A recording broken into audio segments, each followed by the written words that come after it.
What is up, everybody? It is 4:30 Central Time, 5:30 Eastern Time, and that means you're joining us for Happy Hour. Monk and Lou's Happy Hour. It's your boy, the MonkMMATician. It's your other boy at Lou Betya, and we're here to break down some fights for UFC. Don't call me Vegas 71. Call me UFC Las Vegas, because I ain't at the Apex Center, baby. We got some good fights here. Still have 13 of them somehow. Somehow we didn't lose 2 fights.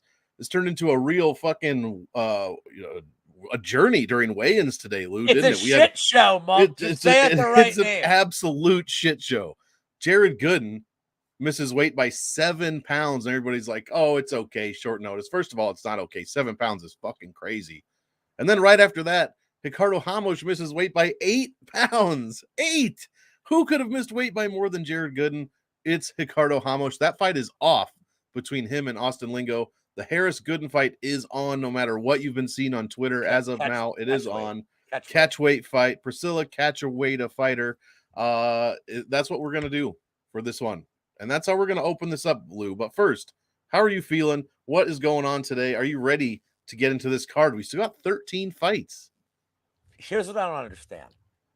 I ate 7 pounds of chili on Wednesday. Sure. And then I kicked my neighbor's ass, and that 8-year-old never saw it coming. I beat him. He should have smelled it coming. In all fairness, 7 pounds of chili. I didn't have much of a weight advantage. I mean, he's a tank. This kid. They're big these days. Kids are big. But yeah, I'm happy, and I just look. I made a comment earlier on Twitter that I was going to go scorch earth, and I'm not going to do that. We're going to have the happiest hour ever. All I would like to say, on a positive note, is that a lot of us in the community work hard. We continue to work hard. And I think everybody that works hard should respect each other that continues to work hard. I love it. Wolf Cola. Except Pat. He is a renowned troublemaker. Hold on. What is Wolf Cola? Why am I? It's from It's Always Sunny, dude. Thank you. Here. I just watched it. And I couldn't place it. I got my Wolf Cola right here, baby. So just in case you've never seen that episode, he thinks Danny DeVito thinks that he's selling his soda to Boca Raton, and it turns out he's selling it to a terrorist cell, Boca Raton or Boham Raton. And he's like, yeah, but that's an emerging market for Wolf Cola. Wolf Cola. What a great name, by the way. Wow. Yeah. Who would have thought those guys at It's Always Sunny really know how to put pen to paper? You know what I mean? There are a couple of DFS questions I'm going to have for you, since I came in dead last in the Ironman last week. And whose fault is it? Not mine. It's yours. Hey, he does praise me when he does well. He does show me love even when I have nothing to do with it. Even though you and Tommy are conspiring against me. I will take the hate. I will take the hate when you lose. I will take it. Well, let's get right into it, because we were talking before the show, and F you, Gordo. We were talking before the show how much of a free square Carlston Harris is, and all of a sudden Jared comes in. And all of a sudden Jared Gooden comes in, breaks the scale literally, and the weight, pun intended, may have shifted in Jared Gooden's side. He's $6,900. That's it. He is 1-3 in the UFC. He scored okay overall, 3 points a minute, 111 per win. As of now, the ownership was like almost 40% Harris, 11% Gooden. For me, if this fight is still on, which I'm being told it is, Carlston Harris, I'm going to be fading him just a little bit more than I would have the first time around, and I will be rostering some of Jared Gooden. I don't know. I think it's got to be bigger, right? No. Okay. That's a great question. It is a great question. Jake Noecker, who I did the show with on Wednesday, the prop show, which, by the way, incredibly interesting about the Philly gym scene. 100%. We had talked about this, confirmed it is the same size. Okay, awesome. That is a great question. The small, the same size as the Apex. It's a small cage. Small cage. Just it sounds like more people than the Apex would allow, obviously. Harris also scores well overall. I mean, guys, I read stats all week. I'm going to try to not do that this week. We want more of an open discussion. I love stats, but I get tired of reading these numbers, baby. So my feeling is I'm going to roster more of Gooden than I would have, which was probably 0, 5 or 10. I'll be closer to 20 or 25, and Harris is going to be below 40 for me, I would imagine. What's your take? How do I Night Train? I like that. Pat, Okay. I like the nickname a lot. Jared Night Train Gooden. Any songs with Night Train in it? Who did that? The guy that did the Lack of Rock. Who was that guy? Bob Seger. He did a Night Train song, didn't he? That's an okay song for an old white guy. The Night Train. Yeah, yeah, it's probably a remake from a better performer. Look, it's what's up? Pink, Sean V. Now we got some some peeps in the house. It's a fine nickname. There's a nickname nickname. I mean, it's not the best nickname on this card. No, we're gonna argue. We are gonna argue about that nickname. I'm on the Night Train. There it is. See, all right, yeah, Guns N' Roses, exactly. Midnight Train to Georgia. That's the best one. I know it's not 1 in a million from Guns N' Roses. Talking about burying a chick in her backyard. It's definitely not. It's definitely not that nickname. I'm on an island. I feel like with this nickname, I am on an island. No, Night Train's like a fine nickname. I think it's pretty good. It's like tough guy or like bad like blonde fighter. Yeah, with that. I think it's one notch above. All right, let's talk about this. Hold on. Oh, don't worry about it, man. It's not first of all, she's not my wife. She is not my wife. No, that's all right, dude. I'm like, I don't know if you guys know this, but evil never dies. I'll live to 110. To spite, I'll be miserable for the last 50 years of it, but I will live on and be like, these goddamn kids won't get off my goddamn lawn. They can't stay off of it. They just let's talk about this fight. Can I start? Yeah, go ahead. You go ahead. This opened at -260 for Harris. Now I loved Harris against Abu, the guy Abubakar Nurmagomedov. Abuba not going to work here anymore. And then this line opened at -260, and I was like, "Fuck, dude!" Gooden is vet, and look, we just saw this, by the way. We just saw Ode Osborne got cuts from the UFC, goes in the regional scene, comes back, and good effort against Charles Johnson. Fought for his job. Gooden's getting a second chance right here, and Gooden is an ATL guy. He's a Dan Levy guy. I don't like betting against Dan Levy guys. Nope. I don't like betting against ATL guys. I can't bet this. But for fuck's sake, DK. No, that's the worst nickname ever. Corey Anderson beefs at 25-8.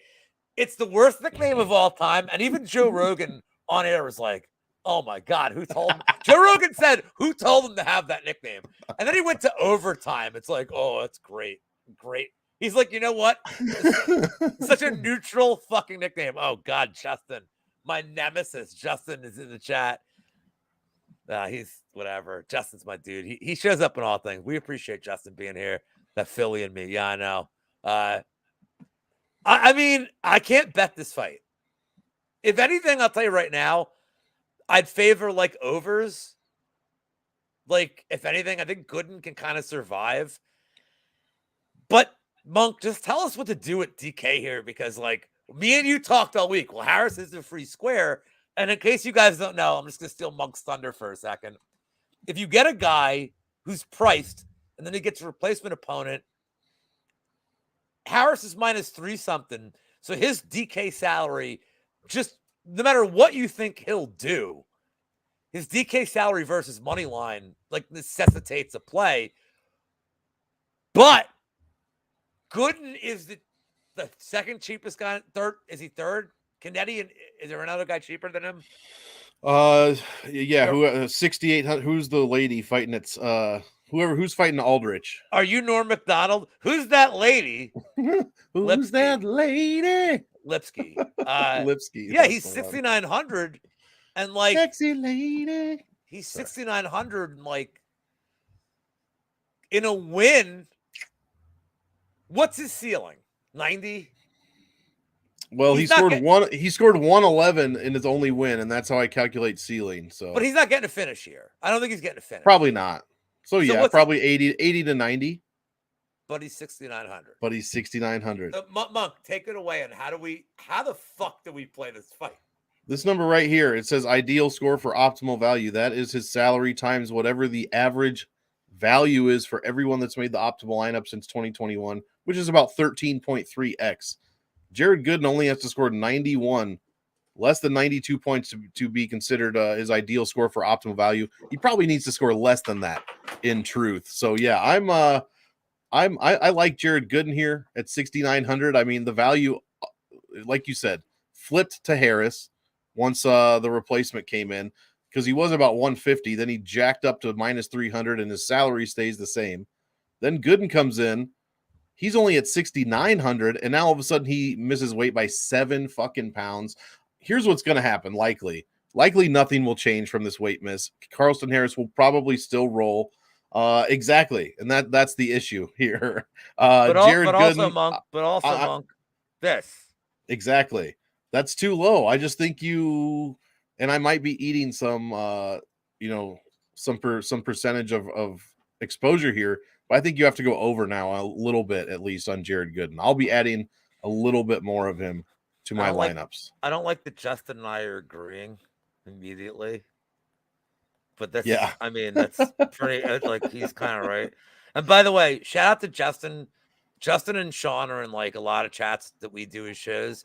Justin, who like just relentlessly trolls me like so much. Justin's in the chat with my guy Aaron, the dog, and Just My 2 Cents. We do a show every Wednesday.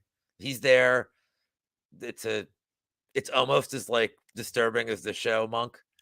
But like, just give those guys a shout and a follow too. Like my show with Aaron and Just My 2 Cents is a lot of fun.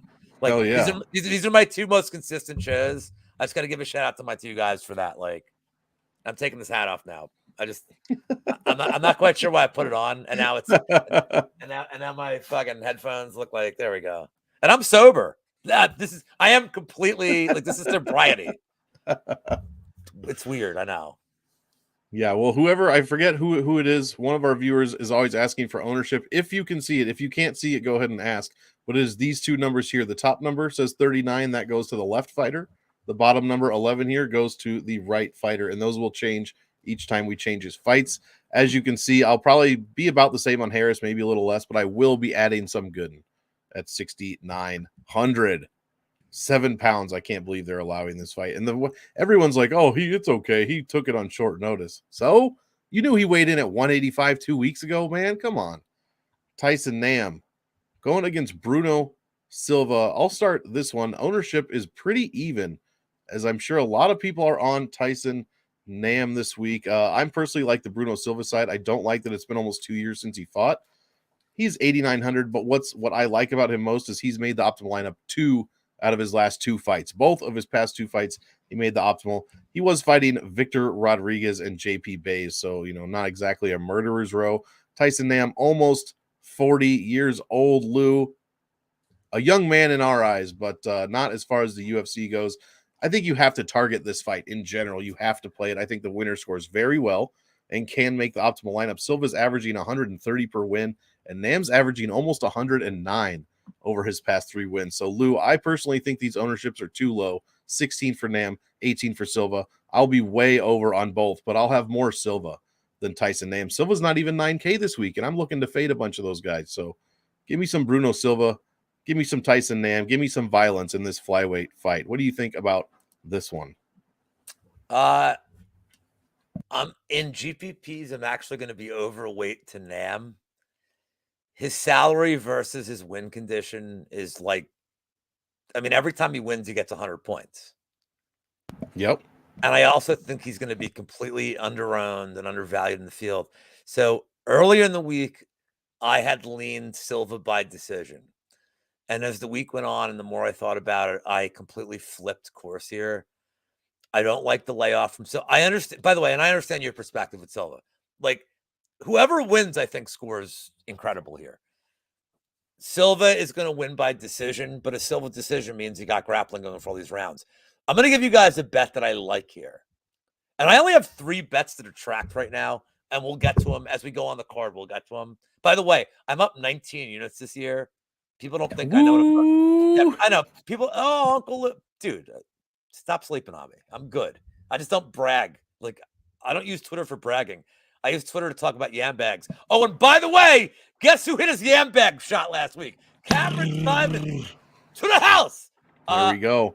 Nam KO 1-2 on FanDuel is plus 490. If this thing hits the 3rd round, he's not winning. I'm like, I get what Sean's saying. Like, he's saying Nam doesn't do much, but he's such a Snakapova. Like, stop it. I know he wins like 9 million on like a Sean O'Malley bet or like a John Jones bet. That's my dude. But like Nam round 1, round 2, I'm saying is you could play Nam 1-2 KO at plus 490, and you could play Silva round 3 decision at like plus 200, and kind of hedge and like kind of guarantee you're gonna get one or the other, because I don't see like Nam doesn't get finished, dude. Like, yeah, he's 39, he's a flyweight, but like, dude's durable, he's tough. And Silva with the layoff may take him a little bit to get going. I think Silva's an excellent live bet spot too, by the way.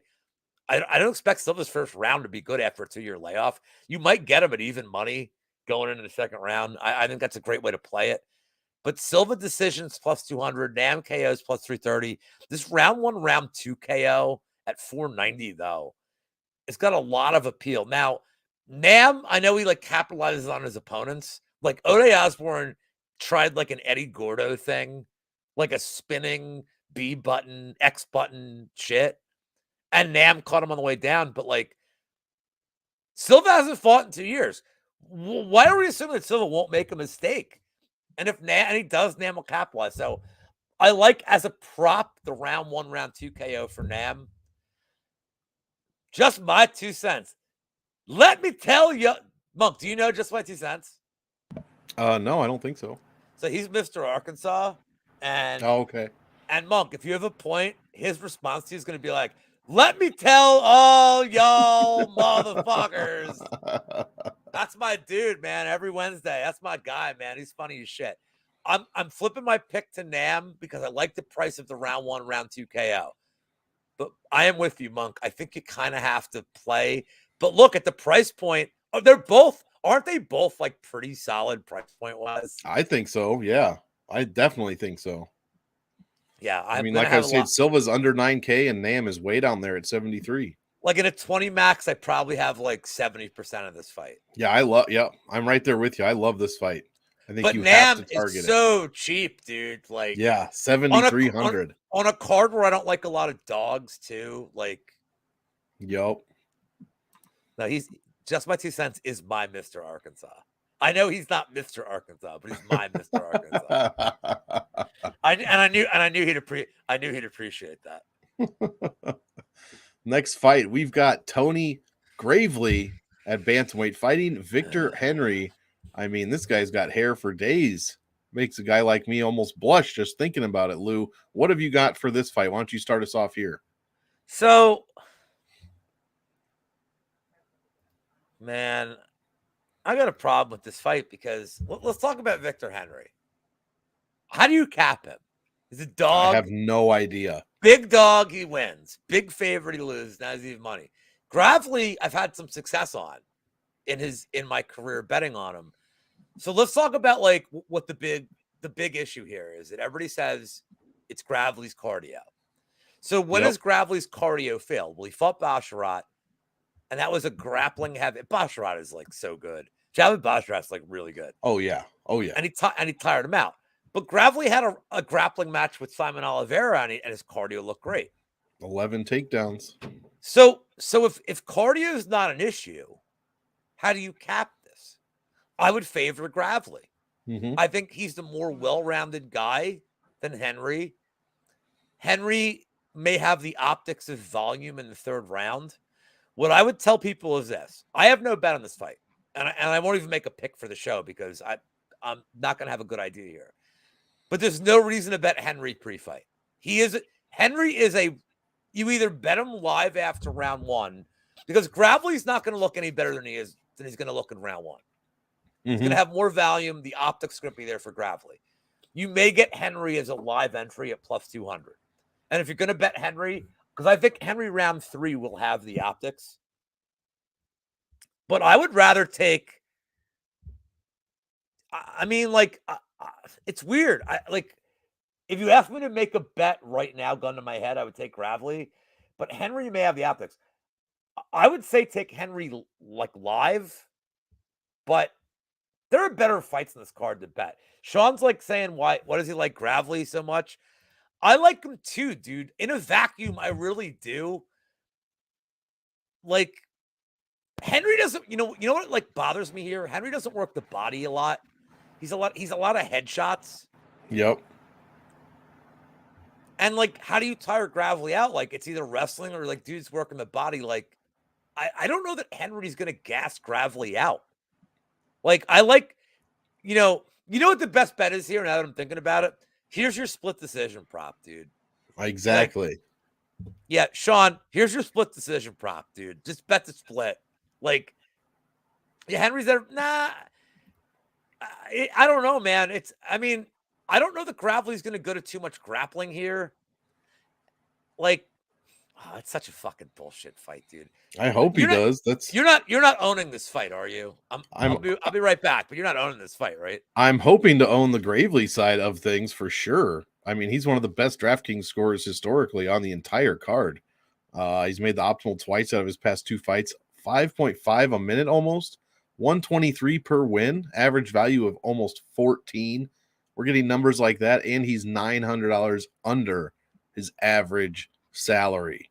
Of course I'm playing this fight. Yeah, he did not look good against Basharat, but I agree with you. Basharat is the real deal. He looks very good. Smashed Munoz in the first round. Beat Simon Oliveira in a 3-round decision in which he scored 128. Scored 138 2 fights before that. 35 in a loss to Nate Maness. This guy's scores are crazy, and I really want to look forward to playing him this week. Victor Henry, I'm not so sure. He scored very well against Jaime Barcelos. I'm not convinced that wasn't a fluke. Looked terrible against the Sunsao on his bounce back. Nobody knows how to rate Victor Henry or line Victor Henry. That's very clear. And that's why he is a even odds basically when this fight opened. So yeah, I'm right there with the book. I'm right there with everybody else. We don't know what's going to happen here. I'm hoping for a ton of points from Tony Gravely, and that's how I'm looking to play it.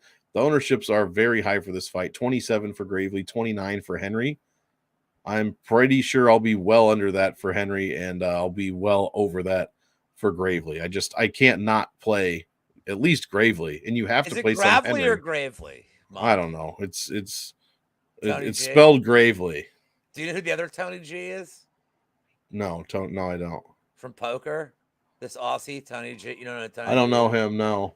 There's an Australian named Tony G that plays poker, and he's the most bombastic motherfucker. And he you know who Phil Hellmuth is, right? Oh yeah. He rips on Phil Hellmuth like relentlessly. like he rips on him so bad you actually feel bad for Phil Hellmuth. Oh my god. But he has like a very notorious thing where like he just jabs and jabs. Like he's telling the Russians, like, all the Russians, bring all the Russians on.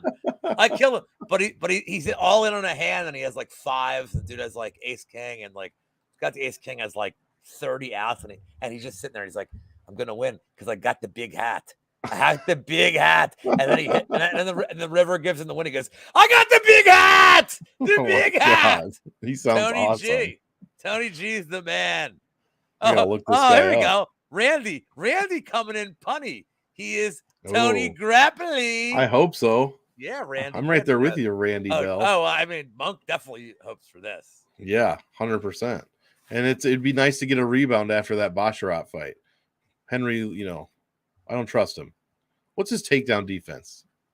75%. It's probably 3 or 4. And he will get tested way harder than that in this fight. Next one. I'll start this one off because it won't take me long. JJ Aldrich and Adiani Lipski.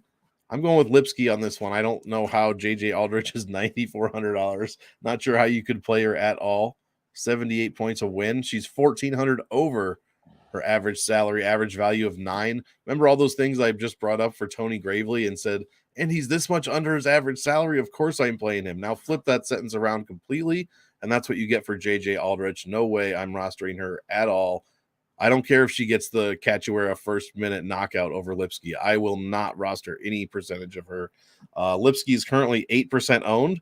I'll be at least double that because she's 6,800 and scores 90. A lot of people looking forward to that, and scores 97 points per win if she can get the win, which is few and far between. She's not a good fighter. This fight's terrible. Aldrich should win and score less than 80 points. Like I said, at 9,400, you can't roster that. So if she makes the optimal lineup, I would consider it an anomaly, and I will just forget that it happened. Lou, what do you think about this one? Okay, so the timing is hilarious for this because I'm not going to go scorched earth, but this is timing because this fight kind of brought it up. So I will not go scorched earth, but bring up a comment on this fight. Is that early in the week, I saw that Lipski, her KO prop was almost plus 400. And I said, that's some appeal. There's one thing that I don't like to bet is negative. So like if you're betting Aldrich KO was plus 400. One thing I don't like to bet is negatives, meaning you're betting against Lipski's durability that she's been KO'd by like De La Rosa and she got KO'd by Antonio Shevchenko. But you're also betting that Aldrich will execute a game plan to knock her out. So for me, plus 400 was a good price, an interesting price.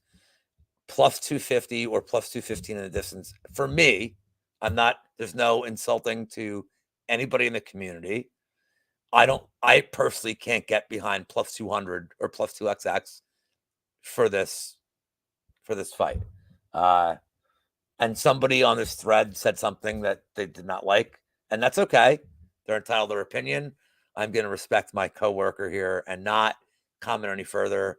I favor Aldrich. I think she's a solid parlay piece. I think she has her everywhere.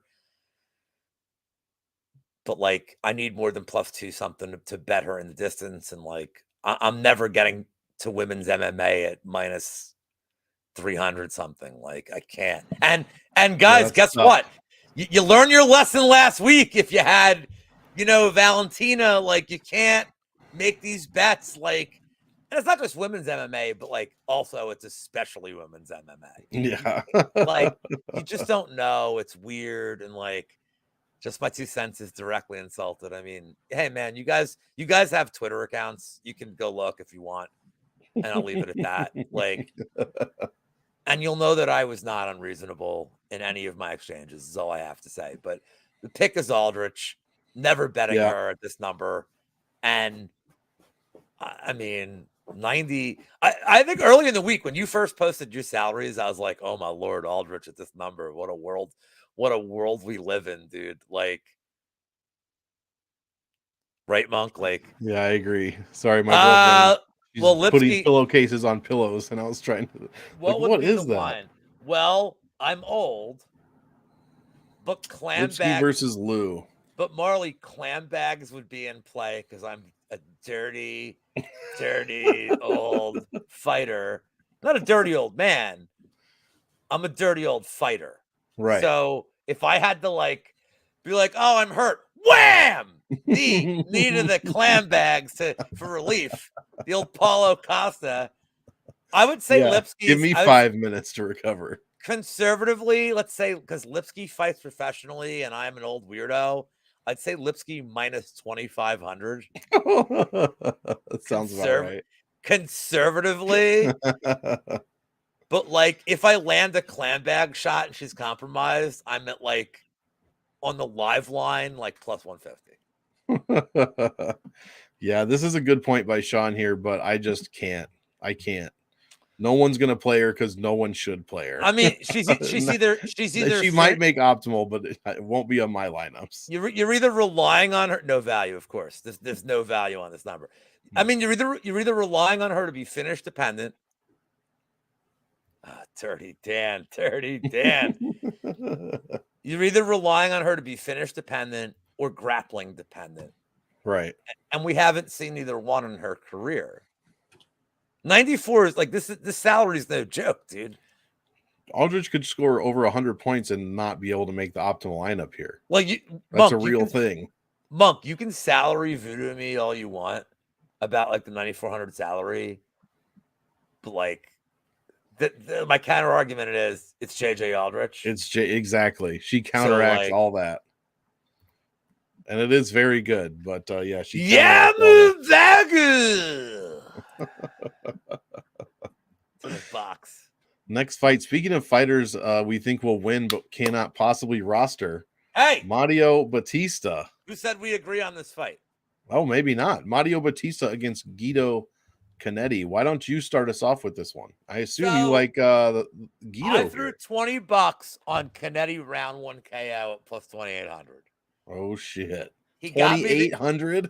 He got me there with Matinho, which by the way he shouldn't even been the dog in that fight. Matinho is so bad. After taking the beating of a lifetime, and then Costa. Look, who's terrible. Tommy and I, your boy, Tommy and I have bet on Kennedy round 1 KO last 2 fights. What I think is going to happen is this. He's going to knock out Batista round 1. And then very clearly, he's going to fight Sean O'Malley next. Because they're going to have to keep, because he's going to take Batista's, he's going to go up to the rankings. So look, I have a tracked bet on this. This is part of a parlay, which we'll get to later. I have the under 1.5. I got it at minus 170. It's minus 190, and it might be worse now. I mean, Batista should, if you want to take him sub round 1, like I get it. Right. But how do I ignore the Canetti round 1 KO when plus 2,800? But when literally the only thing he's going to do in this fight is try to win by round 1 knockout. Like, he's going to game. And also, kudos to him, because this Tapology picture is clearly from like 1994. He looks good. He looks svelte. Like, look, it's a shame that he's Argentinian. I see Guido Canetti and I'm like, Paisan! Yes! Fellow Paisan! But he's not. But we've adapted him. He's an older guy. Hey, man, 28-1 for his legit win condition. It was 10-1 against Matinho, and I'm like, well, that's his win condition. Yep. And he got there. And then against Costa, I bet him at 16-1. I'm like, well, that's his win condition. And he got there. So I'm profitable for life on Guido Canetti. Dan says plus 2,500. Look, man, it's worth a couple of shekels. Like, I think so. If he's gonna win, that's how he's not gonna win by decision. And Batista has been KO'd before by lesser opponents. Yo, Kiwi, what's up, man? Trevin Jones. Across the world, Kiwi being here. What is Chur? Is that like what's up? One of Weezy's favorite guys saying hello. I thought so. I'm not familiar with oh shit. It's hard keeping up with slang here in this country. Here. What's up? Do I have any shekels? I mean, I had a lot of shekels after last fight card. And then this whole week with Champions League soccer, I gave a shit ton of those shekels back.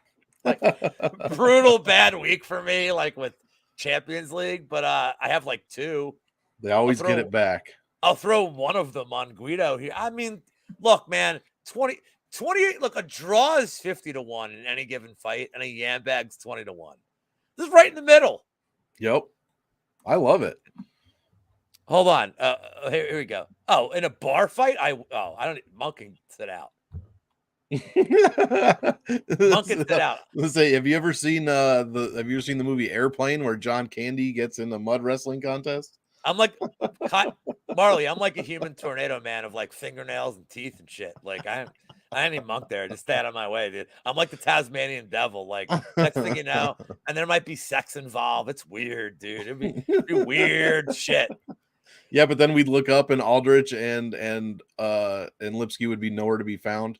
The sex stuff is just happening with you. Fight to get weird minus 200 is a lock. Fight to get weird minus 200 is a lock. Go ahead. Tell us how to play this. This will be quick. You don't play this one. Just don't. I mean, you should play. How much Kennedy are you going to have? Do you have any of them in a 20 max? You play them in one lineup? One. Yeah, I think that's 5%? fair. Yeah, one. You understand that, like, if he gets the KO, you could win $100,000, right? True, but then I also have to get my other picks correct. What's his ownership? Like 4%. Dude. Look, man. Isn't it all about going different? Yeah, you could easily triple that and still not really have. If he gets a first first round KO, lineups. if he gets a first round KO, he gets what, 120 points in a first round KO? He gets a knockdown, he gets a couple probably. punches. Yeah. At his salary, I'm just saying. You have to have one lineup with him, and dude, you get to everybody else you want to get to, man. Exactly. Yeah. No, you absolutely can. But like I said, I'm fading a lot of the 9K guys this week, so I don't really need, a ton of salary savings. I like Batista to win here, but I'm not going to be rostering him at $9,700. Go Kennedy. 2 fights, he's made the optimal lineup. What is happening back in the back? 2 fights, he's made the optimal lineup. 103 points on average. His numbers just are not there for the $9,700 salary. He's not. I'd be surprised if he scored 120, 125.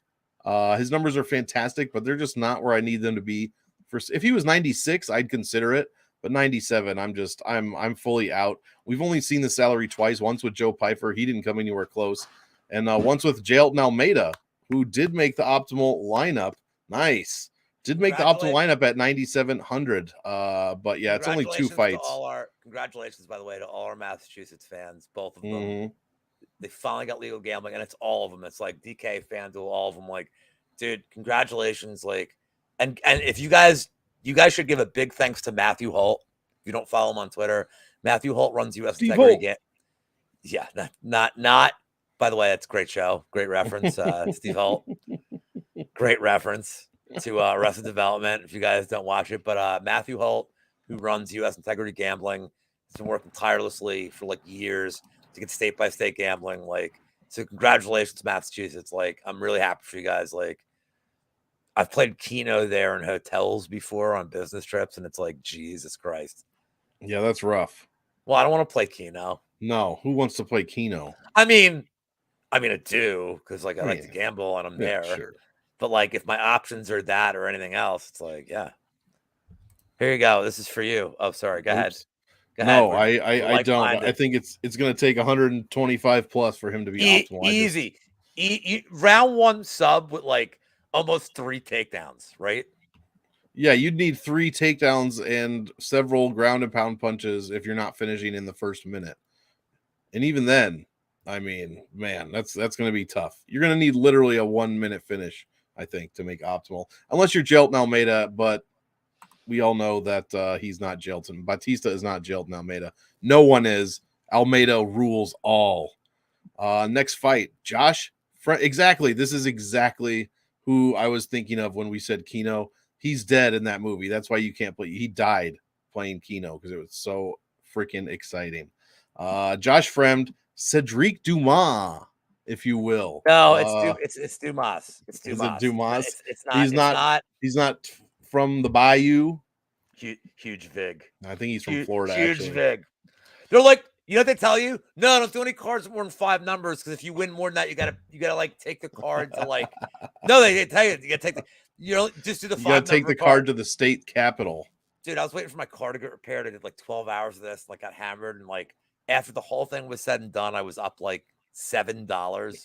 But you had like fun the whole time. Like my tab was like 130. Go, I won one. I'm like, oh, my tab was like $130 at the bar, and I won like 100. And I'm like, all right, like I'm like, hey man, I'm coming out of here with $7. Like that's great, dude. I had to get like a water pump replaced, so like it didn't help, right? Right. I am the old dude of actually every vacation. Yeah, I don't know what to do about this fight. I guess you have to play it. I'm not on the Fremd side, though. I think Dumas is probably going to score pretty well in a win. I'll have much more of him rostered than Fremd, but Fremd has shown absolutely nothing. He got brutally guillotined by Trayshawn Gore, guys. Trayshawn Gore is not good. Define brutally. That was brutal. This dude looked like he was like looked like a tad. If I tried to strangle a tadpole, That's what Josh Fremd looked like. Just, It I was mean, it was gross. it was gross. really It was insane. gross. He almost broke his own neck. Like in the movies when Steven Seagal just used to be like, like Josh Fremd, I feel like broke his own neck doing that. Anthony Hernandez, though. It was gross. Anthony Hernandez is a good loss if you're going to lose. I just need to see it from Fremd before I roster him. He scores less than 2 points a minute. He is below the Lewis line, guys. You cannot roster him. I'm going to pick Dumas, even though he is a newcomer. Newcomers win 42% of the time. The $8,800 salary is on fire. But just note that Frem will be about 10% owned and Dumas will be about 35% owned. So give me Dumas. What do you think about this one? Yeah, so actually this is the best point I want to make. So I have some not insider info, but if you guys have watched this channel for months, you know that I have a very personal connection to Factory X. Like my dude, Cody Brundage, is from Factory X. And yeah, or around one sub. I mean, by the way, the KO and the sub are both very live here. So with much due respect to Factory X, they've kind of been in a losing streak lately. But more importantly, look at it this way. The original fight that Cody took with Gore was supposed to be Fremd and Gore. And then Fremd had to pull out of the fight. So they already had done a camp and a strategy session to train for Gore. And then Cody steps in, and that some bitch tells me to bet round one submission, and he knocks him out. Cody's not watching this, but he knows. I'm like, you son of a bitch. He literally DM'd so and so. He literally DM'd me 5 minutes after the fight. Like, sorry, I knocked him out. I'm like, why are you DMing me, dude? You just won. Like, go get a beer, dude. Like, what are you? Why definitely are you don't apologize. Like, it's cool that you're writing me, but like, bro, just like go party. So now they have a blueprint to beating Gore, and Fremd gets a second camp. And I mean, now let's compare Gore to Dumas. Gore is still, because they're both pretty young in their careers. Mm-hmm. Dumas has like a decent amateur background.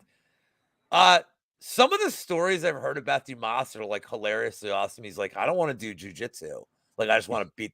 Like, that's what he said to his coaches, and they're like, and he's like he has faced some like cans, like Sean said, for sure. Yep. But I think this dude is like just a natural talent, man. Like, his instincts are good. He stays out of trouble. He never gets hit.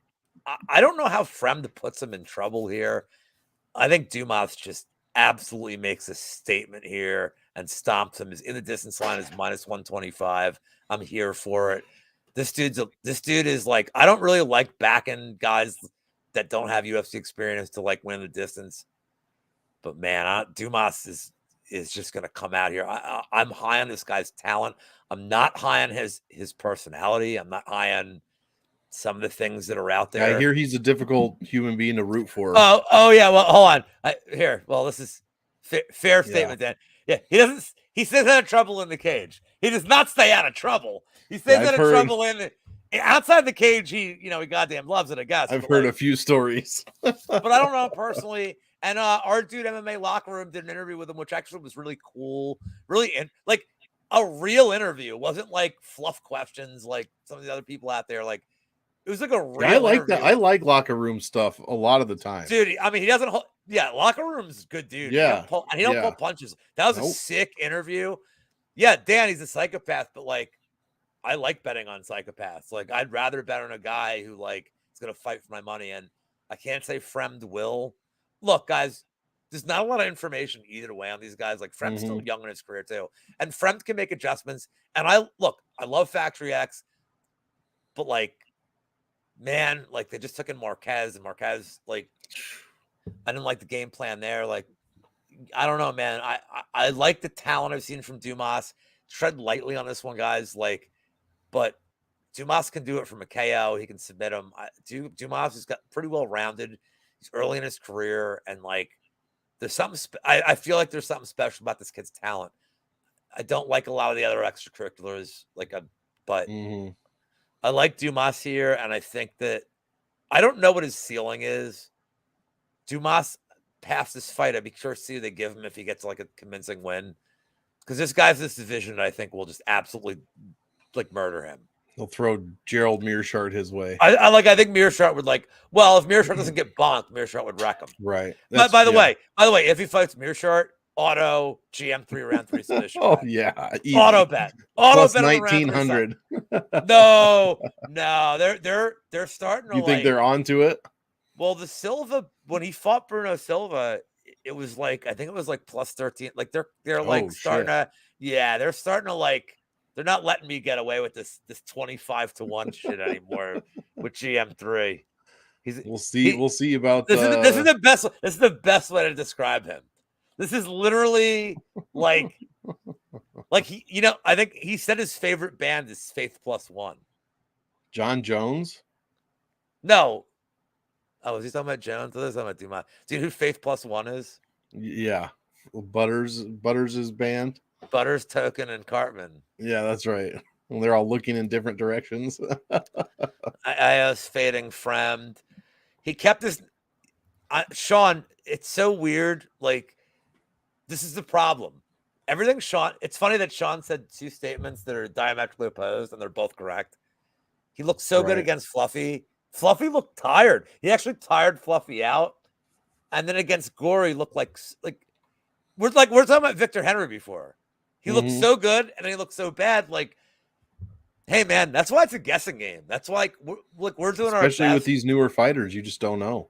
I know more about. I know more that I don't want to bet Fremd, but I got Dumas early. I got him at minus 160, and I don't know. Oh, here you go. This is this is a mug stat. It's a mug stat. It is. He's not wrong. There you go. It had a 4-week stretch, and 3 of those weeks it scored over 130. So we'll see if it can keep it going. Next fight, another guy we just mentioned against Victor Henry, Rafael Assunção, Davey Grant. Why don't you start us off with this one here?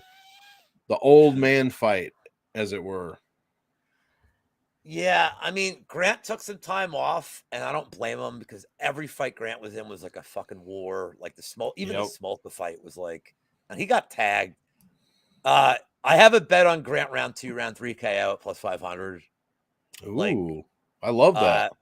Yeah, I mean, I don't think Grant gets done in the first 5 minutes. I mean, he could, but he's typically kind of a slow starter. Assunção. Oh, come on, man. Cody's a good dude. Cody Sapnick's a good dude, man. Stop. I respect him immensely. His show at Paul's and Paul's that show's great. Hey, Paul Shaughnessy was the first guy ever to be a guest on Props Consider, and then maybe bet I respect Paul Shaughnessy and Cody immensely. And Pat Mayo. They're all fucking funny as shit over there. That's a funny channel. Yeah, that's a must-watch show for me every week. Their football stuff's good too. But anyway, back to this fight. Look, Assunção beats Henry. He's getting knocked out all the time. He's getting older. His volume is lower. The one thing I don't worry about with Davey Grant is his volume. His volume's good. He's tough. He gets rocked, but he's tough. He's durable pretty much throughout his whole career. He gets knocked down. He's Chumbawamba. He gets. I was gonna say he gets up again. But I don't know that Assunção. He got the perfect fight last time against Victor Henry because Henry didn't throw a lot of volume. It was a pretty low volume fight on Henry's side. Assunção came out and was able to just completely out volume him. That's not going to be the case here. Davey Grant doesn't get out volumed. His striking defense isn't great, but he's not getting out volumed here. And he's going to take over late in this fight. Round 3 KO very live. Round 2 KO very live. I think Davey Grant gets him out of there late. And even if he doesn't, he's going to easily win the last 2 rounds with volume. Davey Grant all day for me. This line is crazy low for me. I don't think they made a mistake. I think Assunção's got a name, and I understand why the line is what it is, but I think Grant gets him out of there after the 5-minute mark. I love that. I couldn't have said it any better. I completely agree. And AO, I would tend to lean towards no.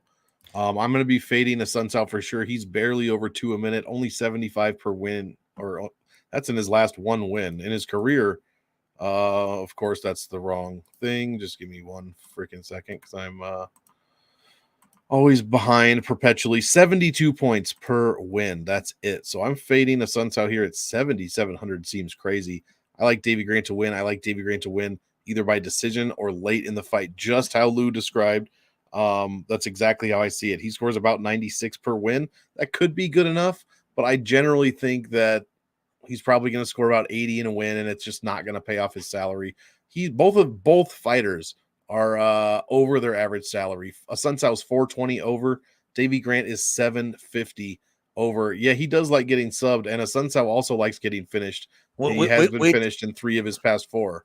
We talked about this prop on Wednesday, but like he doesn't even attempt subs anymore. Not Like anymore. that's what I'm worried about. Like I love the idea of this play, but I think that at 40 he started to mitigate his I cardio agree. and realize that he can't do it anymore. But I love the mindset of it. I love the, like it might be worth it. Like it's not a horrible bet. If you tell me you got him by sub, like I don't hate the play.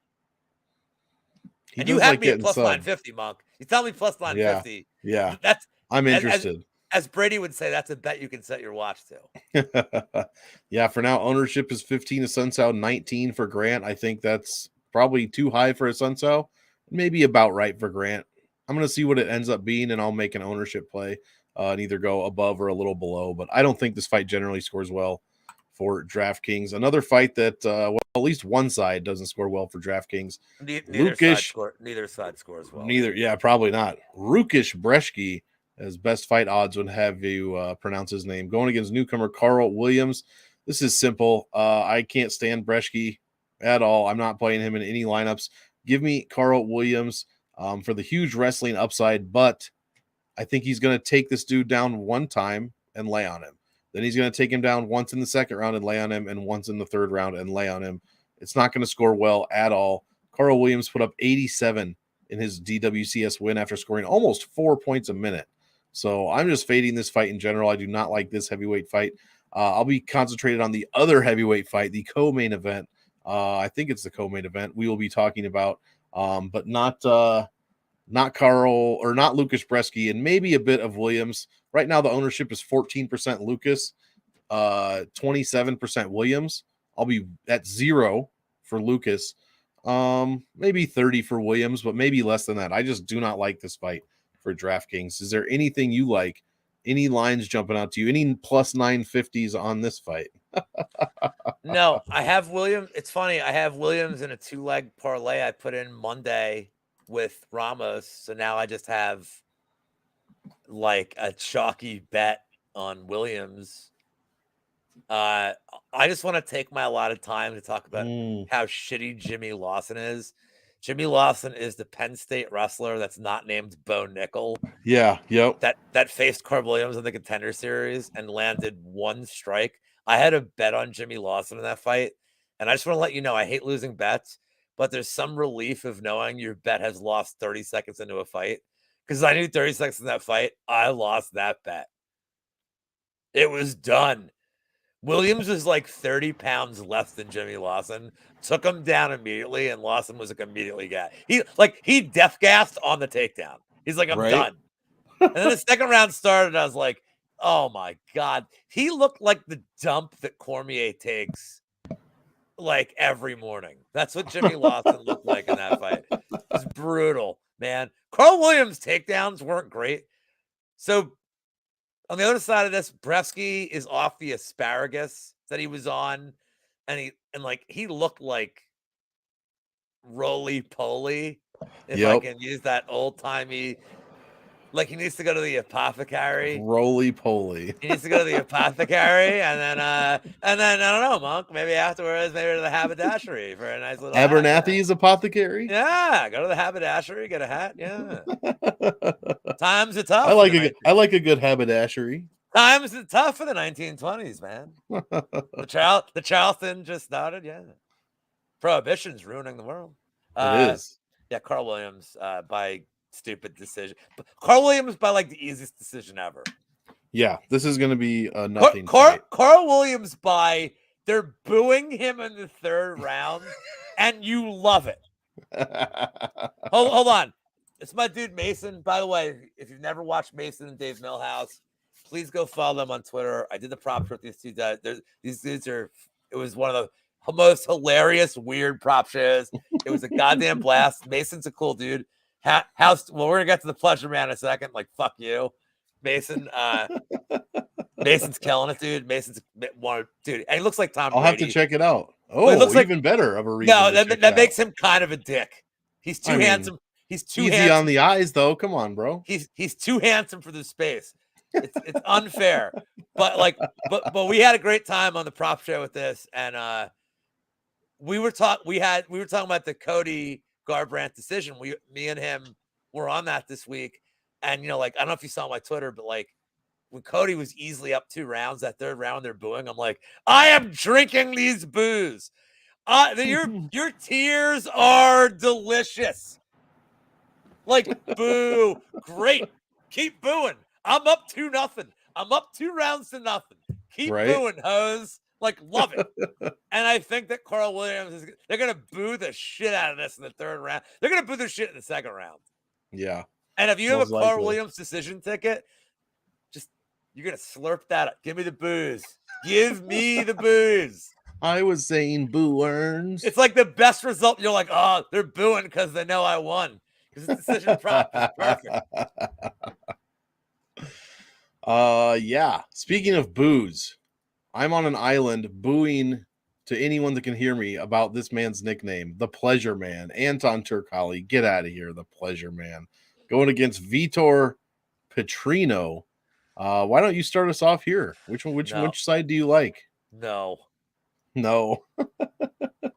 I mean, look, man, all year I've been telling you I don't like these time props from distance props against undefeated guys.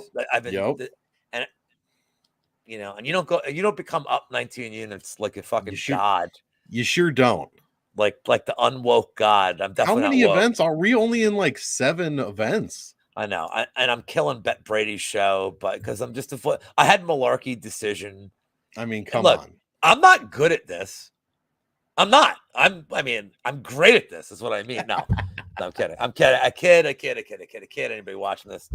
But Petrino, like, look, he looks okay. His regional tape's all right.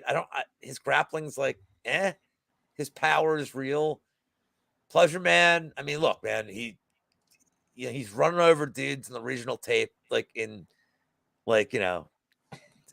oh man, I mean, let's see this. The Pleasure Man. Go ahead. The best part of Anton's tape is him beating the dude in Sweden and running out of the room like the Ultimate Warrior. Like the best part of his tape. He led off the Contender Series this year and he won in a decision when everybody in the world had time props and it was like a boring grappling based decision. But that being said, he showed off his cardio was good. He looked true. He was fresh in the 3rd round. He decided to take a grappling based approach. So, and look, getting knocked out, getting dominated and prison loved by Almeida is unavoidable. But I mean, dude, it doesn't make him also a worse fighter. Could any of us be so lucky? We could all consider ourselves lucky. I mean, some people pay for that. Some people pay for escape rooms. Some other people pay to get dominated by a Joe Almeida. It's a growing vertical in the space. It is. I guess I like more what I've seen from the Pleasure Man. If this thing gets out of the 1st, he's shown that he can. From this cardio is okay. His grappling is decent. I mean, if I had to give you a bet here, it would be the Pleasure Man by decision at it's insane odds. The last night, I think it's plus here. I think it was plus 600, but let me look it up for you. Wow, really? Yeah, everybody assumes this fight's going to go under. The over/under is set at 1.5. Hold on, and you know me, I love a good. Yeah, plus one. Well, this was last night, so I don't know what it is now. Plus 132 under 1.5. No, I was way off on this odds. He's plus 300 by decision. Fuck that shit. Oh, okay. Oh yeah, I got it right here. I mean, minus he's look, it's even money. Don't bet much on this, man. This is come on, dude. This is a tough one. But this is like Contender Series week 11. This is like the guys that they're just well, we're not sure if you want a contract, but this is right. He does. Alley. He has fought This is right up my alley.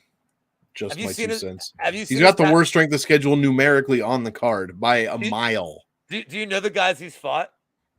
Personally, no. You ready for this? So he fought the same dude twice, by the way. Oh, that's this guy? He fought Rodolfo Bellato. That's right, yeah. And he beat him twice. Yep. But he's Bellato's only 2 losses. If you look at Bellato's strength of schedule, it's like even worse than Petrino's. Well, we could. Then he beat a guy who's 0-0, 1-17, 0-6, 0-0, and Gazimurad Antagulov, who's a very fake 20-8. Where is this guy? Who are we talking about? Petrino? I can't find him on my strength of schedule. Oh, he has. It's. Oh, there he is. You're gonna have to scroll all the way down. He is. Yeah, there's some bad ones. 2-3. He fought a guy 4 fights ago that's 3 fights ago 0-1. Monk, 4 fights ago 0-7. It's like Askar Askarov level fraud. And the guy he fought, 0-1 3 fights ago, 0-7 4 fights ago, 2-23 was his opponent 5 fights ago. So here's what I want to ask. Insane. So here's what I'm going to ask you, and then we can move on. If his name was Victor Petrino and not Vitor, is the Pleasure Man minus 500 here? 100. Yes. Yep. 100%. Is his name being Vitor? This is like the Nurmagomedov bump. I'll very quickly finish this fight off by agreeing with my guy AO. I think this fight scores very well on DraftKings. As of now, 14% ownership on Turkali, 24% ownership on Vitor. You got to be double, triple. Okay, you can't be triple, but you got to be at least double that, in my opinion. I'm probably going to do most of my lineups and slot one of these guys in last at 8,000 and 8,200. That's very easy to do. Lou broke it down perfectly. Vitor is either going to smash him in the first round and score very well and probably pay off the salary, or Turkali's going to have none of that, use his takedown game, score takedown after takedown, control the shit out of Petrino for probably 3 rounds and score very well if he doesn't get a sub before that. So, yeah, you're paying $1,300 more than you did for Turkali last time, but he's not fighting Jailton Almeida. And I think this is like a 50-50 fight in my eyes. I would argue this hopefully we learn something. It's a step down from Almeida. I would argue. I won't give you any pushback. I won't give you any pushback on that.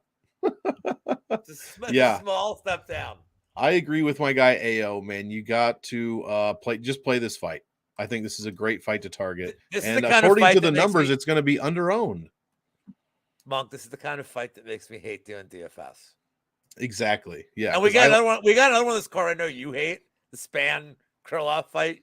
You're like, fuck you. You're like, fuck.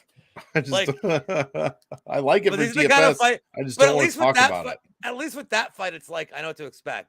But there's no outcome that would surprise me in the Petrino, the Pleasure Man fight. Yeah. Krylov subbing Span would surprise me. So that's what we got that going for us. Next fight.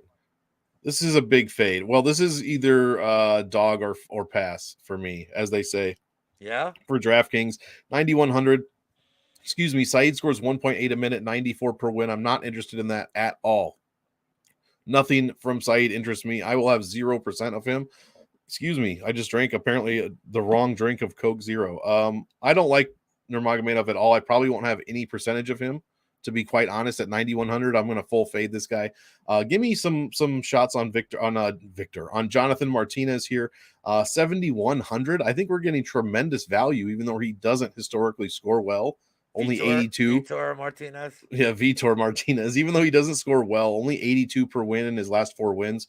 But he puts up 3 a minute, and he's 1,600 under his average salary. If he could go 3 rounds or even beat Saeed Nurmagomedov, I think he could potentially pay off the salary. Well, he could definitely pay it off with a win. But I think he could score okay in a loss. I do probably think this will be just a striking battle. So no takedowns probably I see from either guy. So it's probably a long decision. Give me Martinez in the hopes of a split decision win. And I am interested if you were thinking of split decision before that.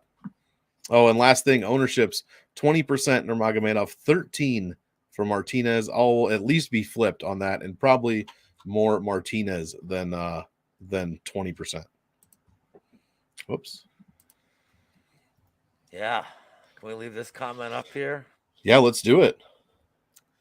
Actually, Does Martinez isn't going to try to take him down, so he's not going to stick his head in a guillotine. Actually, can we leave this comment up and then talk about this one? Because I think the two most likely outcomes of that fight are what Io and Dan said. Yep. Early in the week, I gave out Saeed's submission. I thought it was plus 500. I threw a little poke on it. I didn't think the odds were crazy. Like I didn't understand it because Jonathan Martinez, like he's got like over 70% takedown defense in the UFC. But who the fuck's he fighting that takes him down? Like Davey Grant's not taking him down. Alejandro Perez isn't taking him down. No. Cub Swanson, Vince Morales. Vince Morales isn't like Davey Grant. No, Cub Swanson took him down. Actually, he did take him down once. He's like, fuck this. He's like, I'm getting killed. If Nurmagomedov wants to take him down here, I don't know, especially with Martinez with the way he fights, like using his length. I don't know. I feel like he's going to have a ton of success and can put it back in the fight. What's the matter with you? I think he could totally like just dominate him on the ground. Like, I know Martinez like doesn't face this, but man, if Nurmagomedov, he submitted Saeed Yukub, who I less than 10% takedown accuracy for Saeed Nurmagomedov, 2 of 21. Dan saying Martinez never lost by sub, and I understand that, and it kind of makes me hate betting props like that completely. But he doesn't face grapplers, so like I just don't know. I'm going to take a poke on Martinez betting wise if it goes back above plus 200. It was plus 210. I thought I just started waiting it out. I'm like, dude, if he's just going to keep climbing, I'm going to wait. Now he's plus 190. Looks like there's a little buyback on Martinez. I have no bet on this fight yet. I kind of like, but honestly, if you want to like an interesting way to target this fight, I like what Io and Dan are saying. Take a shot on Saeed sub at plus 450 and Martinez decision. I don't think Martinez is getting a finish here. What's and he's the split? I don't know, but the split rate. I like that. I don't know, but there's another bet on this fight we're going to cover before we go. Martinez is also 3-2 as an underdog. Should be noted. Are we? I just said we had another bet on this fight, Monk. What? Yeah. This is our 46th show together, and I said I have another bet on this fight. How are you not picking up what I'm putting down right now? Oh yeah, I was just waiting for the set. I thought you were going to tell me the split prop before we did that. No. Yamabagu. This is a Yamabagu. It has left. It's Southpaw. By the way, this is a terrible card for Yambags. I don't think I'm getting one. It is actually. And look, but I'm on a hot streak. I'm not 4-986 out of it like somebody on Twitter said about my record. By the way, that would still be more money you ever made. That would be a lot of Yambag bets. And also those are the most 990 most hilarious bets anybody's ever seen on Twitter. Southpaw versus Orthodox, awkward striker with Martinez with the legs. Saeed takedowns. Somebody's screaming in my goddamn ear in the hallway now. We all got sounds going all around us today. It's all good. If Martinez climbs back above plus 200, I think he's worth the dog shot. But I think the Saeed sub. Oh yeah. Oh, we had radar. Well, no, when Mason was on, we had the Ode fight was our Yambag shot, and we thought we were gonna get there. He's DM'd me. He's like, "Do we get paid?" And I'm like, "No, I gotta take the point, dude." He's like, "But that was brutal." I'm like, "Well, I know, but I gotta like take the point. Like, we don't get paid for the nut shot. We get paid for the duction. The point, yeah. The nut duction. But give me Martinez. Give me Martinez if the number climbs above 200 again. Like it's so. I actually think it's so accurately lined. It's hard right now at this number. But Martinez was plus 215 earlier in the day. And I was like, keep going, dude. If Martinez gets to like plus 230, 240, 250. Yeah. If you're going to give me a 15-minute kickboxing fight, I love Martinez all day here. Mm-hmm. I just think that Saeed's going to be smart enough to be like, fuck this, and take it to the ground. You would think. And if he does, he can win like a really easy decision because I don't know that I trust Martinez with his frame and his long legs. I don't know that I trust Martinez on the ground. But that being said, he seems to be improving a lot. So, like, I can't discount that Martinez is going to have a ground game here. it's dogger pass for me, but I need the line to be a little better. But the Saeed sub is a really interesting prop. It was more interesting when I put it in at plus 500. That is true. I'm not a CLV bro that gets a lot of CLV. Right. So when I do, I'm like, I'll start this one off because I'll be quick. If you want to know about what we think about this fight, you can just watch any of our shows from 2 weeks ago. Nothing has changed. Absolutely nothing. I don't even know if the salaries changed, to be quite honest. I still want to play Span. They did for the sub. by 100. Okay, I still want to play Krylov as well for the knockout potential. Both guys score extremely well per minute and per win. I mean, ownerships right now are at 30% Krylov, 21% Span. I'll be well over on both sides of that. It's now a catchweight fight as well. Hopefully Krylov's tummy won't hurt. We won't have a Derek Lewis type situation going on. I think the winner scores very well and probably makes optimal lineup. I want it to be Span for the salary savings, but I think the smart play is Krylov. So give me a ton of both sides. I'll probably have a little more Krylov than Span. What have you got?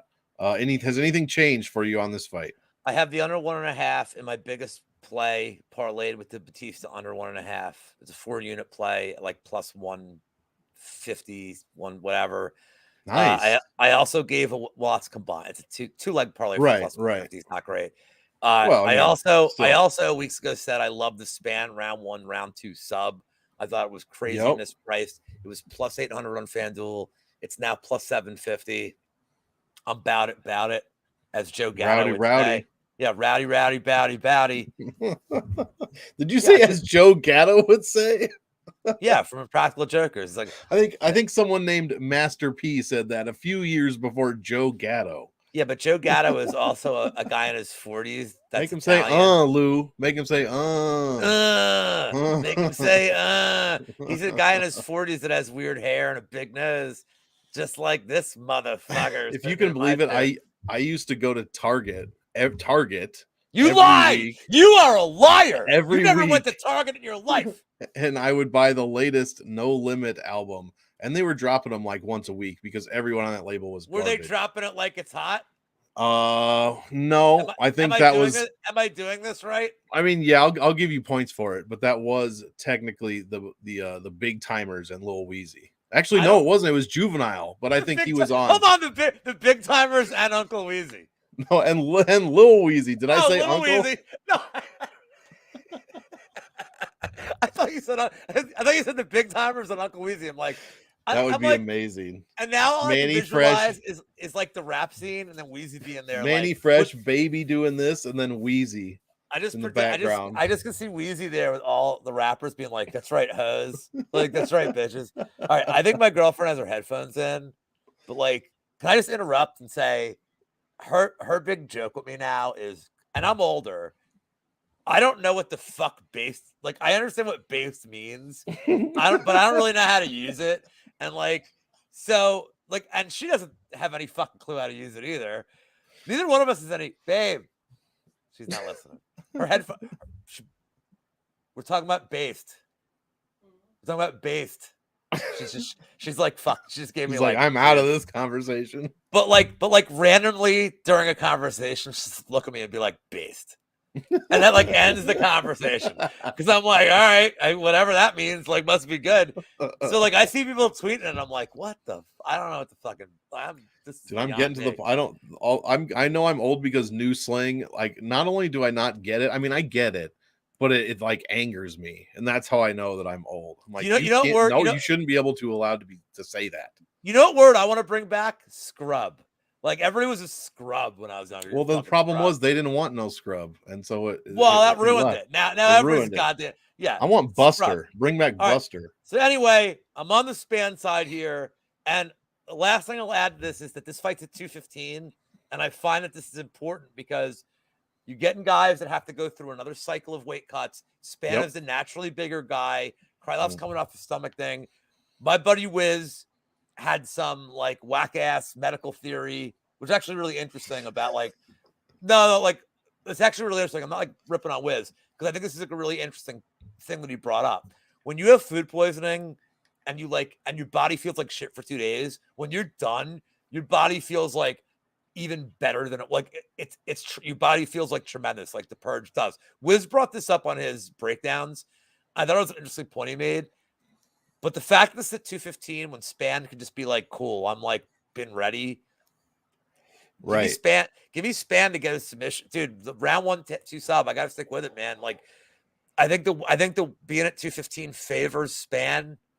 And everyone just keeps talking about the Anthony Smith fight. It's like, dude, that was fights ago. Like he's evolving. Yep. Plus, Span trains now. Didn't you hear he trains now? But as far as AO goes, as much as you hate this, Monk, I mean, this is like 100% ownership. Look, you have to have. Yeah. Oh yeah, you do. You have to. Let's get to let's get to the Twitter war fight. Let's do it. The only thing I was going to say is, and I lost the stats, Krylov has been subbed a mazillion times. Six times, I believe. Yeah, that's close to a mazillion. It's a lot. As I said on my show, if Alexander Volkov's win, Alexander Romanov has to add an E to his first name. And if Romanov wins, Alexander has to take one out of his first name, guys. So, Lou, why don't you start this one off so you can end the next one. Sorry, I'm getting written by my job. Okay. I have things to say about this fight. I'm on the Romanov side, but I want to explain why. I know this is a big Twitter war, and I have an actual breakdown of this fight. So the last couple of fights Volkov's had, I did not like. Yes, the answer is yes. Nice. The last couple of fights that I've seen Volkov in, I was not impressed with his cardio. I didn't like the way he looked against Tybura. Let's get to some things about Romanov here that I think are misnomers in the community. Romanov's cardio. Well, let's look at the two fights that Romanov had cardio issues. One was against Espino. It was the first guy he'd faced in his career that had a grapple-heavy pace. And Romanov clearly was not used to this kind of pace. Mm-hmm. And he tired out. If you look at the Tybura fight, that first round, most refs would have stopped the fight. Now, I had a bet on Tybura decision, so I'm very glad they didn't. Right. But most refs would have stopped that fight. That was a 10-8 round that was somehow not a 10-8. He landed, was it like 28-0 in strikes? Yeah, it was crazy. He absolutely fucking dominated Tybura, and he gassed out going for the finish in a fight where I'm surprised it wasn't stopped. That's on the Romanov side. He's still young. He looked like he looked like he ate Kudayaba today. Yeah, after coming in at 230, this was the other weight discussion. 239 last time. We're like, ooh, slim Romanov. All right. 4.5. 260 barely made the cut. So let's get back to the Volkov side. Let's talk about his takedown defense. It's not good. People want to reference the Blades fight. It's fine. Here's a really interesting stat for you, Monk. Here you go. Nobody, and you know what I love? I listen to pods all week. I love when I say shit that nobody said. Especially on Friday. You know how many sub attempts Volkov's faced in his career? Ooh. How many?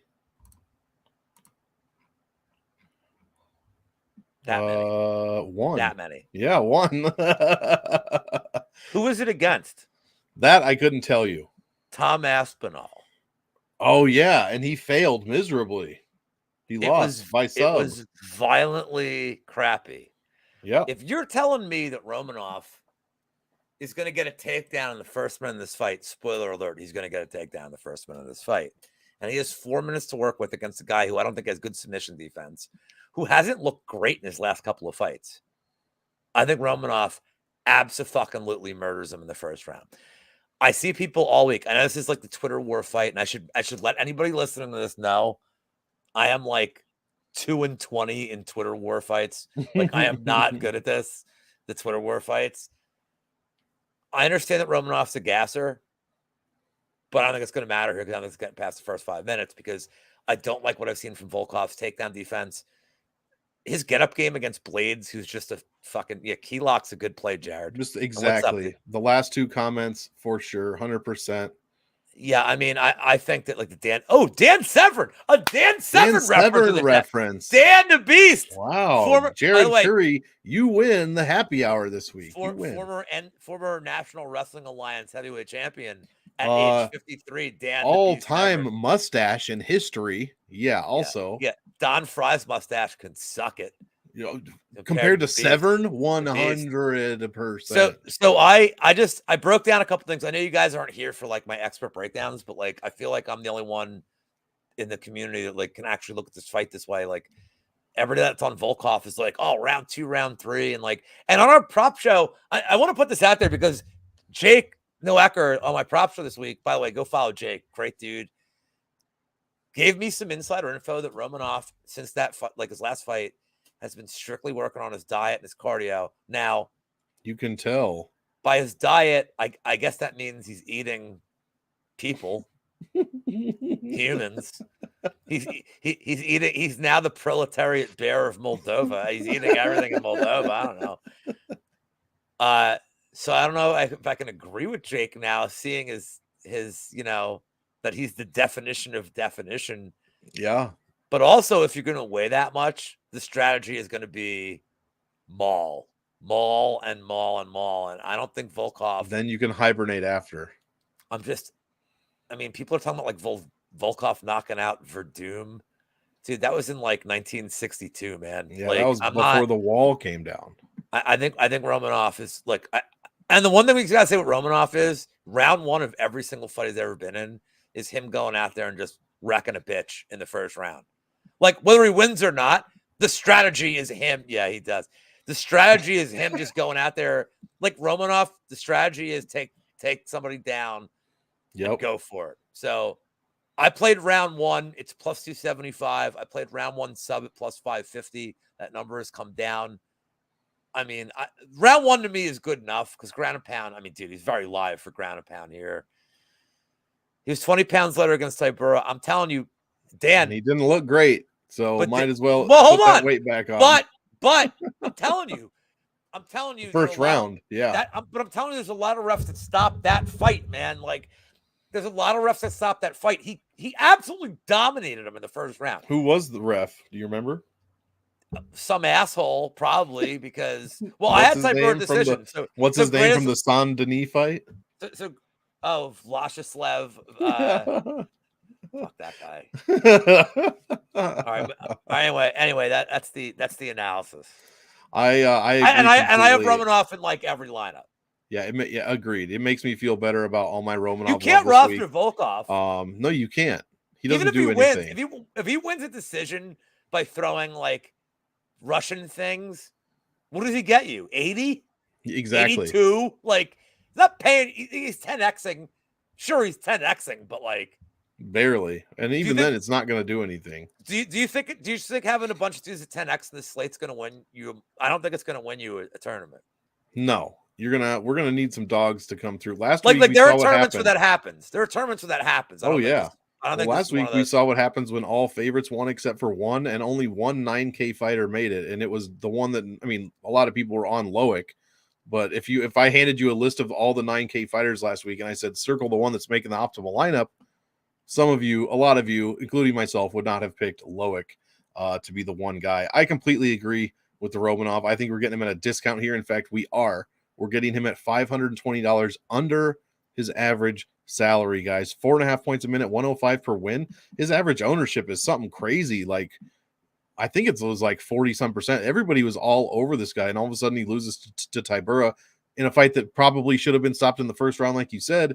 And now we're getting him at $8,600. So maybe it is, it's a blessing that it happened that way. He doesn't allow anything. Also, that's the other thing. If you're going for Volkov, people score 1.9 points per minute against Romanov, and Tybura put up 59 when he won. 59 points. So I'm Xing out Volkov. I'll go way over. If we're 33% Romanov, I'm going way, way over. I love this play. Can I just for the people, you know how like some people are awesome at DraftKings doing lineups? I just want to state to the people who came in dead last in the Iron Man last week was this guy. And if you guys watched the show last week, this is whose fault it is for not being here, for being like, what are you doing with this lineup?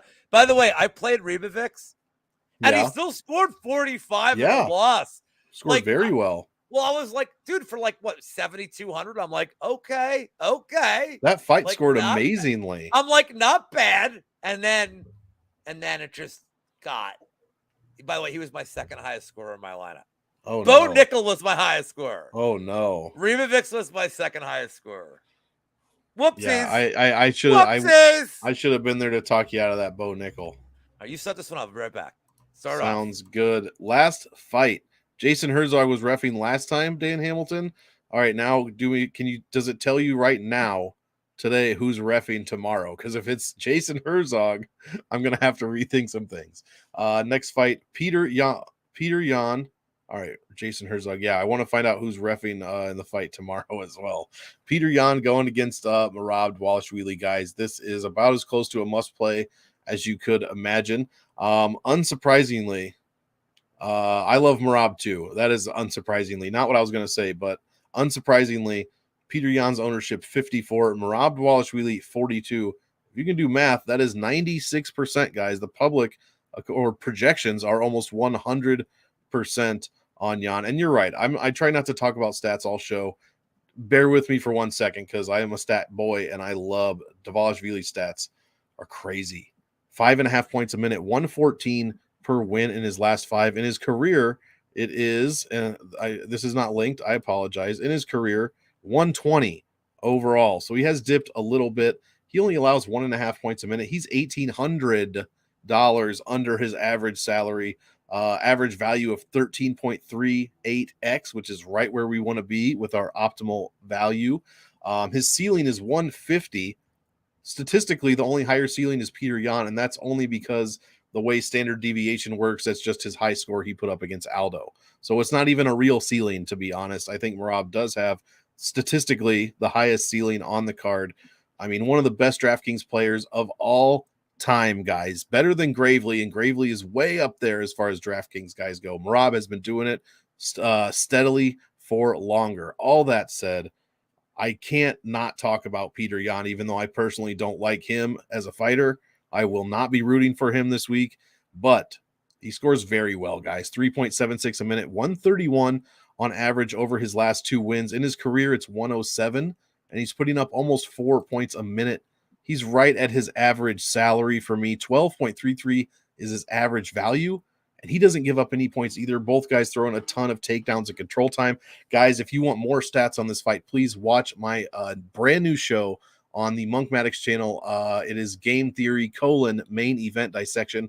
I went deep into the stats for the main event, and you got to check that one out because I totally nerd out over this fight. Long story short, I'm going to be playing both sides. I'll be way higher on my guy Merab. Maybe it's because of my bias. I don't know. But, man, I might be 70-30 Merab to Yan. I will be 100% on this fight, most likely. 90 to 100%. 70-30 Merab. Maybe even 75-25. I don't know. Even in a loss. That's the last thing I'll say before I hand it off and we finish the show up. Merab in a loss in his career, 2 losses, 86.32 points per loss, guys. That is what? 12xing his salary in a loss if he scores 86 points. I think he is close to what I would consider a lock for the optimal lineup. I don't even mind, and this might shock you to hear, Lou. I don't even mind the S word on this fight. I know. You told me yesterday you were stacking, and I will have a few lineups where I will be stacking this fight. Shout out to Brady, my guy Brady, DFS by the numbers. Is always stacking fights. You're a disgrace and you're a fraud. and you're not a disgrace and a fraud for stacking it. You're a disgrace and a fraud for over the course of this last year where you've been chosen. I'm like, should I stack this? You're like, no, I hate no, don't stack, no. It's so good. How did who score against Aldo? Merab did not score well. It has been admittedly because he didn't secure takedown. Right. Admittedly, it's been a roller coaster. Low in his last 5, 148, 74 against Dodson, 107 Stamen, 163 Moraes, 77.5 for Aldo. When Peter Yan fought Aldo, he scored 150. He's literally doubled what Merab did. So, well, okay, not literally, but pretty damn close. Actually, yeah, literally. Play this fight. That's all I'm going to say. My bias is on Merab. I'll be rooting hard for him this week. I can't bring myself to root for Peter Yan ever. And yeah, that's how I'm gonna play this one. What have you got? Here's how this is going to actually go. First of all, it's the Peter Yan fight live bet after round one. Just that's it. It's going to be Probably. minus 130 after round one. I just didn't want to be sad. I don't want to be sad. Secondly, let's put this up. Peter Yan is going to fuck him up. He's going to fuck him up. Stop it. Don't do this to me. I already have the round 3, round 4 prop in. And here's, you want to know why it's going to fuck him up? You know, Merab is going to pay for all these bad bullshit judging decisions against Yan. Yan is not leaving this to the judges. He is going to fuck Merab up. If Marlon Moraes could tool on Merab's face, what the fuck is Peter Yan going to do to him? Peter Yan is going to absolutely murder him. And anybody out there, like I see Io about the huge ceiling. Monk, I get it. And as far as stacking goes, even if Yan knocks him out in 4th, you're still making like a fuck right. I'm hoping it goes to at least the 4th. I'm gonna tell you this right now. Why did Peter Yan lose rounds to Aljamain Sterling? First of all, Sterling is like so good. Sterling is like so criminally underrated. His talent, his length, his ability to backpack, the jiu-jitsu. But Merab isn't somebody who can like hold you down. He doesn't have that. Which for DK you love because he's rinsed and ripped. Like, what's his prize picks total for takedowns? Well, I think it was like 2.5. Oh my god! Actually, first usually, of all, if his number is 2.5, they're not even on. They don't even list that fight. Okay, if his number is 2.5, I'm going to send you all. We can't play it in PA. I'm going to send you literally every penny I have, and you're just going to bet you're going to bet whatever the maximum is on that fight for me, because he's going to hit that in the first round. I hope so. Oh, he's going to hit it in the first round, dude, because Yan doesn't care. Yan's like, downloading data, like that's what he does. Is there a possibility Yan's like, fuck this, I'm not even like giving up the first anymore? Not in a 5-round fight. I don't think so. But Jan's going to fuck him up, man. And he's not leaving it to the judges. Jan's going to KO him round 3, round 4. It's like plus 900 or whatever it was when I put it in. But like for DFS, like, dude, stacking is like optimal here, man. Look, I think Merab loses, but like, when are you ever getting him at 7K? Never. Like, dude, we talked about this on I think we talked about this on like Monday. You were like, dude, he's gonna be like nothing, and I'm like, I know, and like I posted a tweet. Yo, what's up? Like Twitch guy. Hey, I like him so much more now that we had one good week. Yeah. He's like, you guys came in first. I'm like, love him. No, I'm kidding. He's really nice guy. Like I talk to him all the time. Oh yeah, he's like a good hockey bet. He's like a great hockey gambler too. Like I suck at. I don't. Nice. But like we talked. I put out a tweet early in the week. I'm like, could Merab 10x in a loss? And he could. If Yan stretches this to four rounds, 4th or 5th round, like could Merab score 70 in 2 rounds? It's possible. If he can't hold him down, could he get 10 takedowns in 2? Like, I don't think it's like inconceivable to think he could. He'd get 50-some points in 2 rounds, and then he's close to the 10x. Dude. What if Peter Yan decides to come out super hot because he's super mad about this dude talking shit? And he might, but like but we've never seen Peter Yan really, except for his regional tape. Like that's just not what he does. And like honestly, I think he's just gonna try to time the entries, and he's going to eventually land like a fucking massive knee to Merab coming in, and then 38 punch combo him into oblivion. Oh, some Street Fighter shit. You know who's happy about this? Who's that? The Nikolai Volkov is the man. He is partner. He is not as bad as that blonde jabroni Hulk Hogan. He don't have the raisin balls. Raisin balls. I like Yan to just by murder. I like Yan by here. Let me rephrase it. I like Yan by statement win to be like, I am done with these judges. I'm done with this crap. And then funny will it be? And then after him and Canetti both win, they can match up Yan and Canetti. And guess what? If you put Yan against Canetti, You're giving me a dude who's never won a first round against a guy who can only win in the first round. Give me Guido Canetti at like 80-1 odds for the KO round 1 against Jan on his way to the title. Guido Canetti, lineal champ. You heard it here. I break your back, Merab Dasvili. Yeah, he knows. Jared knows. Give me Guido Canetti to beat Jan 6 months from now. Round 1 KO. You heard it here first. And then Merab's gonna start. And then Merab is gonna be like, I don't have to do anymore. And Bo Nickel's like, I'll train you, and you can be like my right arm. Man, it's probably going to play out exactly like it's that. It's very Rob's right now. Dude, Merab's calling him a bitch. Like, they have like there's nationalism problems here. Like, I mean, there's a lot of like, I don't think they're gonna shake hands after the fight, dude. Yeah. In all fairness, I don't think Merab's going to be able to because he's going to be unconscious. If this goes to decision, I will never stop. If Merab wins and Peter got by decision, I will probably never stop laughing. I mean, if this goes to decision and you have a Jan ticket, you hate your fucking life. Yeah. Oh, yeah. Like, you're like, God damn it, I'm going to lose again. That's why I just like the Jan KO here, dude. I really think Peter Yan I really do think he fucks him up. I agree, but I'm really pulling for the other way. And last statement here, Merab or Sterling have to move up. Sterling's going. Well, they refuse to fight each other. I heard Sterling was going after Cejudo. Jared's saying obligatory Merab by split plus 1100. 1,000,000%. I agree with that. 1,000,000%. I agree with that. Yep. All right. Go saying dangerous. I gave that out earlier. I love it, dude. I love Davey Grant by KO. Take us home, Monk.